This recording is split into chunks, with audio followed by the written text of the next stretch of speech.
Gaji DPR RI sekarang 65,5 juta rupiah. Tunjangan rumah dihapus, rincian lengkapnya.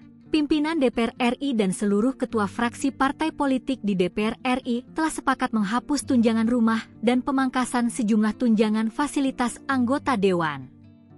Atas penghapusan beberapa poin tunjangan anggota DPR RI tersebut, kini terbilang take home pay, THP, anggota DPR RI per bulan sebanyak Rp65.595.730. 1. Gaji pokok Rp4.200.000. 2. Tunjangan suami, istri pejabat negara Rp420.000. 3. Tunjangan anak pejabat negara Rp168.000. 4. Tunjangan jabatan Rp9.700.000. 5.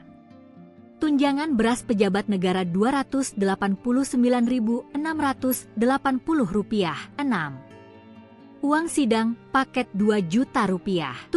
Biaya peningkatan komunikasi intensif dengan masyarakat Rp20.033.0008. Tunjangan kehormatan anggota DPR RI Rp7.187.000. 9.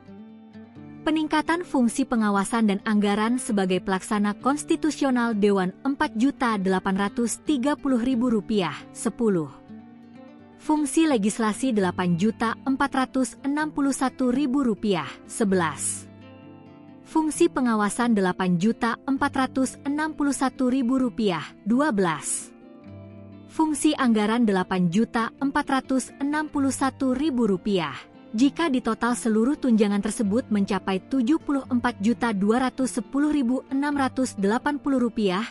namun terdapat pengurangan pajak PPh 15% sebesar Rp8.614.950. Maka total take home pay dari anggota DPR RI secara keseluruhan per bulan sebesar Rp65.555.730. Wakil Ketua DPR RI Sufmi Dasko Ahmad menegaskan, pihaknya telah melakukan pertemuan antara para pimpinan DPR RI dengan seluruh ketua fraksi partai di DPR RI. Kata Dasko, hasil pertemuan yang dilakukan dalam merespons gelombang aksi masyarakat di beberapa wilayah itu didapatkan 6 poin hasil kesepakatan. Poin pertama, kata dia, DPR RI sepakati soal penghapusan pemberian tunjangan perumahan yang sebelumnya disiapkan senilai Rp50 juta.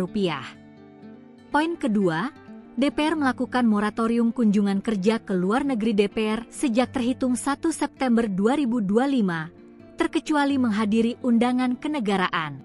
Ketiga, DPR juga akan memangkas sejumlah tunjangan fasilitas para anggota DPR RI termasuk biaya listrik, biaya komunikasi hingga transportasi. Keempat, anggota DPR RI yang telah dinonaktifkan oleh partai politiknya juga tidak akan dibayarkan hak-hak keuangannya. Lebih jauh, DPR RI juga, kata dia, akan memperkuat transparansi dan partisipasi publik dalam proses membuat kebijakan ke depannya. Surat tersebut ditandatangani oleh Ketua DPR RI Puan Maharani dan seluruh Wakil Ketua DPR RI Sufmi Dasko Ahmad, Cucun Ahmad Syamsurijal, dan Saan Mustopa.